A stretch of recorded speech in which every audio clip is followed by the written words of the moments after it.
The Adam Carolla Show out 5 days a week. You can get it on podcast one, just like this podcast as well. There's a live podcast at the Grove of Anaheim coming up on Friday, November 30th, with Rob Riggle being the guest, the host of the Adam Carolla Show, and so much more. Good to see you, Ace Man. How are you, sir? I'm better now. Because when people say that, I don't know what that means. It's good if you were being chased by a bear, but if you just got out of your air-conditioned Jag and sat in an air-conditioned studio, probably doesn't apply. But you're here, Rich. And you are here as well, and you rolled up into the Rich Eisen show with some signage on the side of your car. We couldn't help but notice. I forgot about this. Professional piano tuning for the Hollywood stars. Should we read off the phone number? Yeah, go ahead. 888-634-1744, and there's a nice logo of some keys with a Yelp and everything. Yeah. Have you opened a new business, Adam? No. This is a convoluted first world problem. Okay. But I was walking my dog through my neighborhood, and when you walk around, head on a swivel like Bill Berge dropping back into a hook zone. Nice. And I noticed things and so I see people who put the Christmas decorations out early and often, and the Halloween decorations, and I go, that's the Winter family. Mm-hmm. And then we're the family with nothing. Like, we can't even get our exterior lights on the timer and blah, blah, blah. I passed a house. It had an SUV parked in front of it. It said professional piano tuning. And I thought, whoever lives in that house is a winner. Because they must have a Steinway or some grand piano, and this guy, they're smarter, they speak languages, they're educated, they're probably sitting around like Dudley Moore in the 80s at a cocktail party, and whatever's going on, and we're just sitting in our house eating Taco Bell and arguing with each other over Fortnite. And I want whatever's going on, they seem smart. Yeah. Now, I'm not buying a piano, and I'm not going to learn to play the piano. My kids don't play the piano. Nobody speaks any languages or plays any instruments. But the neighborhood doesn't have to know that. So I have a nanny.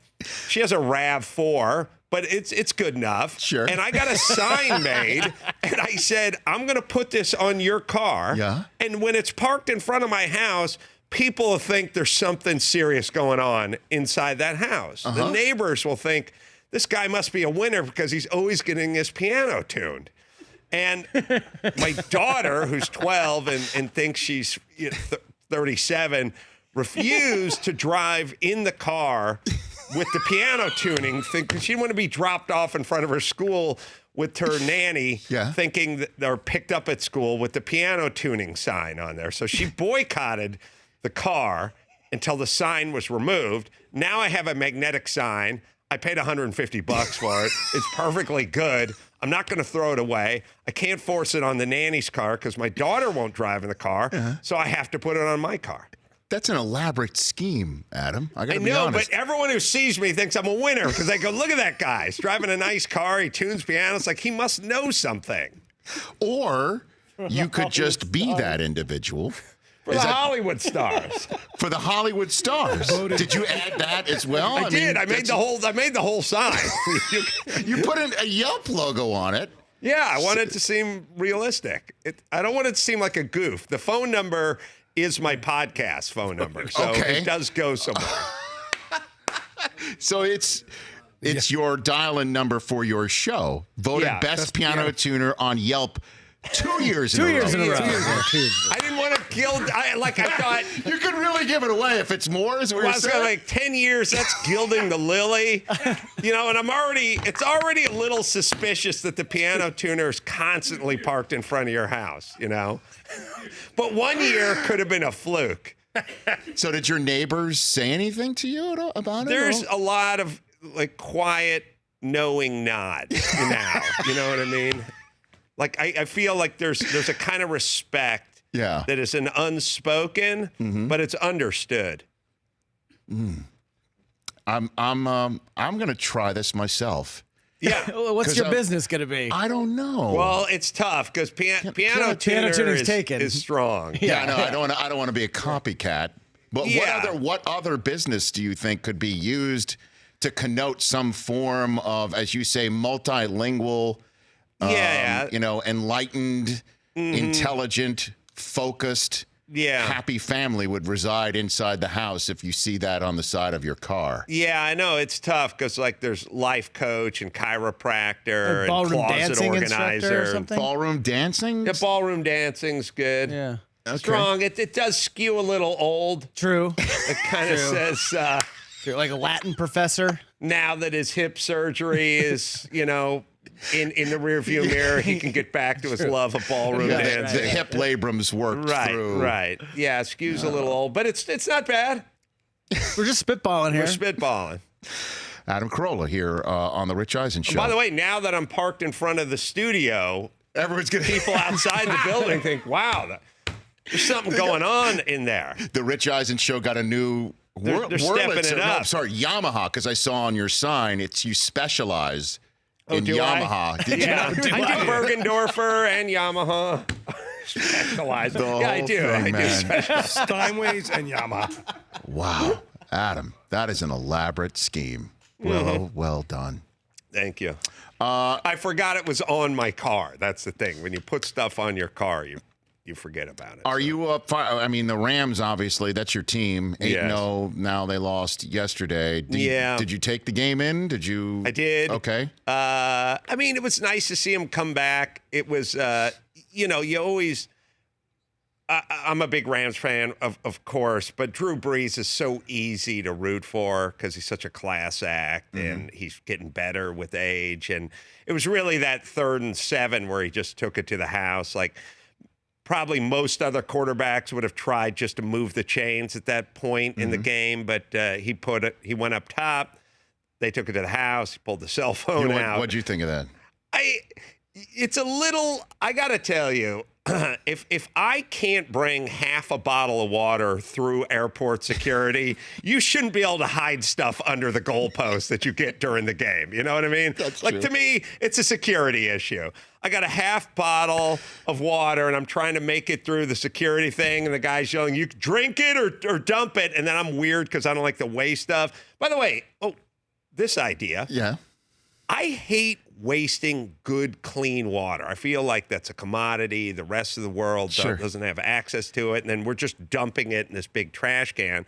Or we do what I always do, which is I end up just chugging it because I don't want to throw away the water. I'm convinced, like in the past, I had like coal miner's lung. There's going to be frequent travelers' liver, where like I get a floating liver, like it's a syndrome from chugging too much bottled water. Like, Because you just paid $12 for this bottle of water at the kiosk, and now you're like, I'm not going to throw away $8 worth of water. So you end up I am standing there like gong, gong, gong, like I finished a marathon. So this is what you think of when Michael Thomas pulls a cell phone from underneath the goalpost? I'm digressing. But what they should have is a ficus tree there. There should be a potted plant, and then we could all feel like we're doing our part, right? It also cleans the air and puts people in a better mood and all that kind of stuff. But I don't like the notion of stashing things on the field in advance. There was a Bruce Willis movie called like The Last Boy Scout or something where somebody hid like a gun on the 50-yard line and the guy was riding a horse shooting people in the Coliseum. And all I'm saying is if I can't get through the airport with the half a bottle of Evian, you shouldn't be able to stash stuff on the field. Well, I assume, it's just a phone. I guess you wouldn't set anything off if it's just a phone. But I have to put the phone through in the bin and through the X-ray machine, and that's all. That's all I'm saying. It wasn't vetted. Well, you know what? You and I are lockstep on most things, Adam Carolla, and certainly in the sports world, whether it's the replay GIMP that you, I believe, came up with on your first appearance here on this show, or when I was on your show where there's a sort of Pulp Fiction-like GIMP that's hidden beneath the stadium that's brought out to make rulings whether a call should stand or not, or the Adam poll that you came up with, that there should be a poll in between the two uprights that if you hit it directly, it's worth more points than just a regular field goal. Sure. Lockstep with you. I do have to take issue with something you tweeted out during the World Series here, and I know this might be particularly provincial here in Los Angeles. The Dodger dog, you say, is the worst hot dog on planet Earth, or in the country, is what you said. Yeah. I have to disagree with you. I don't know what it is. It doesn't look good. I'll tell you that. The eye test, you see it. It's crumpled up. It looks terrible. But I don't know what. There's something in it. It's kind of like manna from heaven. Adam? Well, I think there's a situation. And by the way, who are you going to believe, America? The guy with the football helmet that came with ice cream in it, or the guy who's a professional piano tuner who specializes in Yamaha and Bergendorfer? Okay, It's see, multi-purpose. Yeah. I've already one-upped you. You're Like, who are you upper-handed going to me. listen to? The guy with the helmet that comes with ice cream in it, or this guy who tunes pianos on a professional level? To the stars, by the way. Check the Yelp reviews. 2 years running. 2 years running. I say this about the Dodger dog. I make the same argument as people do with reggae music. I tell them, I don't like reggae music. And then they go, oh, come on. You're on the beach. You got a pina colada in your hand. Your Tootsies are in the Caribbean. You got a beautiful local giving you a back rub. I go, no, that you can't compare. You have to be stuck in traffic, sitting on the 105 with a van in front of you, and then do you enjoy it? Dodger dog, great. There's seventh inning. Your guys are up. The organist is playing. You got a cold one in your right hand and the Dodger dog in the left hand. Fine. It's enjoyable. But I say it's enjoyable because of the environment. I'm saying if you just took a Dodger dog and brought it to your home and someone said, get in your underwear, put some black socks on, and eat it standing up, you'd be miserable. You'd be miserable. And by the way, if you ever served a Dodger dog in Chicago, they would burn the stadium to the ground. That's I understand. There's that. no casing. It's a tube of meat. That's what I was about to say. I mean, on a food stuff level, is that where you have the issue? I like the snap. I like the casing. It's a battle. The grilled dog versus the sort of poached boiled dog. But to me, the Chicagoan dog with the casing and the snap and the little rush of juice and the sort of steamed and the steamed bun, that's the best dog for me. See, now that's what I wanted to bring it up to you because, your first theory, all piano tuning aside, just stripping it all down, any food that's served at a stadium, if you bring it into your house, you wouldn't want to eat standing up in your underwear and black socks, unless you have. Is there a food somewhere that you would say that could actually out of the stadium you would eat? I would enjoy the Carnation malted ice cream that they give you the wooden paddle that always snaps in half before you get to the bottom of it. They basically they take those things and they dip them in liquid nitrogen, and then they give you. I can do 2 scoops of ice cream in well under 10 minutes, but it takes an hour and 45 minutes to just get the top layer of that thing off because it's flash frozen and you have an ore that's made of balsa wood to attempt to eat it. I would enjoy eating that in my kitchen for the sheer novelty of it. Like, I've never seen that thing outside of a stadium. Has anyone ever seen the Carnation frozen weird ice cream block thing outside of a stadium? I've never seen it. I've never seen it either. I've never eaten Fiesta mix on the ground. I've only been 30,000 feet in the air on a miserable Southwest flight. Like, I've never been sitting in my kitchen and went, honey, where's the Fiesta mix?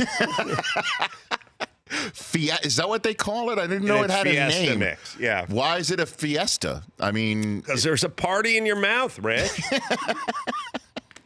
Because there's a whole crop of things that no one would ever eat on the ground, but you'll eat them 30,000 feet in the air because you're captive. Well, that's why, and thus bringing it all full circle is why you think a Dodger dog might be tasty, 7th inning, somewhere within the confines of Dodger Stadium, but outside, not at all. I think if you're having a 4th of July party and you served up Dodger dogs versus a good kosher dog, people would be miserable. Okay. We play a game here called Start, Bench, Cut, Adam Carolla. It's kind of like, blank, marry, kill, where you have to choose to start one item, bench one, and cut another. All right. We've come up with some constructs for you here to play here on the Rich Eisen Show. Hit it. It's time. Start now. Bench. Just sit down and be quiet. Or cut. Chill out. Okay, so you have to start one, bench one, cut one with Adam Carolla. Most disgusting things about air travel. Oh. Dogs at airports and airplanes. Conditions of bathroom on airplanes. Shoes off on airplanes. You have to start one, cut one, bench one. The cut one would be the dog. And I got a policy because now everywhere I go, every airport, I travel all over the place. Yes. And now there's dogs all over the place. And their dogs are going to the bathroom and the terminals and this, that, and the other. And we need to rein it in. And I have a great way to do that, which is everyone has just got these falsified papers from their Dr. Vinny Bubats on the internet, and they wrote him a note, and they sent him a thing, and they got a card. Now they can travel with their dog. We go to LAX, we find dogs, we check the legitimacy of this paperwork. If it's not legitimate, we take the dog away, and we use it like we use the air cannon when we fire the dead chickens into the impellers of the jet engines to test the metallurgy of the impellers on the jet engines. Oh, we'd only have to do it once before people stop bringing their fake service dogs to LAX. We just take the one dog, we load it into the air cannon, we get that big Rolls-Royce 777 engine spooled up and just boom, right into it. Fluffy is eviscerated, and we immediately end this problem. So I know you're with me on this. And believe me. Thank God you tune pianos, yes, Adam. I'm operating on a different level. The dog has to go. Okay. Benched is, dog is cut. Yeah. Benched is the people with the feet off. Okay. And the shoes off and the feet everywhere. They're on their table. It's terrible. I can't stand they're that. everywhere. And it's all of society. Like you go to the Starbucks, the guy, you know what we did? We made it okay to wear flip-flops outside. And the second we made it okay to wear flip-flops outside, we were one move away from this and this. That's what happened. You understand? If I was wearing flip-flops right now, I'd have both bare feet on your desk. Right. Why shouldn't you kick off flip-flops? Right. We made it okay to fly in flip-flops. We made it okay to go to movies, bar mitzvahs, weddings. I see people wearing flip-flops to funerals. I'm okay. Maybe a little hyperbole. The point is this. The flip-flop ruined it, and I will start the bathroom. Not that I want to, but, No. but I will. Okay. Next one for Adam Carolla. Holiday you'd least like to celebrate. Valentine's Day, Father's Day, birthdays. It's a slippery slope here. I don't know. Well, first off, can we do this? Yes. Valentine's and anniversaries have now just turned into prove you still love me a day, right? Like, when did this become our territory? Couldn't we split this one up? Why do I have to do something for the anniversary so my wife thinks I still love her and Valentine's? Wouldn't it be fair to just give them one or combine the two? Why are they both on our docket? Like, shouldn't we divide and conquer here? Like, ladies, you'll be in charge of the anniversary and I'll be here. And then the birthday. This is unfair, and I'll tell you why it's unfair. I don't care about my birthday. I want birthday replaced with achievement day. Like, everyone was born. All the worst people in the world were born. How about achievement day? How about the day I was certified to tune pianos, and I got that certificate? How about that day is achievement day as an example? Obviously, not everyone is certified to work on Bergendorfer's Steinway, Yamaha. Please. Yeah, okay. You got to be point certified. Is I like that. So, and what's the third? The third one is Father's Day. Father's Day. Father's Days. I never really celebrated with my dad, and now we've kept the rich tradition of not celebrating going. So I'm gonna start one, bench one, cut one. I'm gonna cut birthdays. Okay. Because I always forget them. I'm going to bench Valentine's Day, and I'll start Father's Day. Why not? Self-serving. All right, last one for you. Let's do the movie one here, okay? Best Paul Newman movie. The Hustler, Cool Hand Luke, Butch Cassidy and the Sundance Kid, of the man who owns more Paul Newman-driven race cars than any other human being on the planet. Well, this is difficult. Obviously, I'm gonna throw a curve here. Okay, go for it. Because of the theme of the show. Nice. I'm going to cut Cool Hand Luke, even though it's great. I'm going to bench the Butch Cassidy and Sundance Kid, and I'm going to start Slapshot. There you go. Because of the sports theme and because that movie is wildly underrated in the comedy department. That is a very funny sports Adam movie. Carolla, you can come on this show and tune my piano anytime, and that's not a metaphor for anything. Oh, well, then I'm out. The Adam Carolla Show is out 5 days a week. Go to adamcarolla.com for more information. Live podcast at the Grove of Anaheim on Friday, November 30th with Rob Riggle. You are the man, sir. Thank you, my friend. You bet. You bet. My wife loved being on your show, too. I by the way. loved having her on the show. I got to come out, too. Please. I'll do the home and home. Please. Do you really mean that? Of I course do. you I love, I told your wife this. She related to you. And if you want me to park my car in front of your house for a few days, you want to, Well, no, just give me the decal. I'll take it. Okay. At Adam Carolla on Twitter. We'll set up the rest of the week in a moment. The Rich Eisen Show, weekdays at noon Eastern on Audience.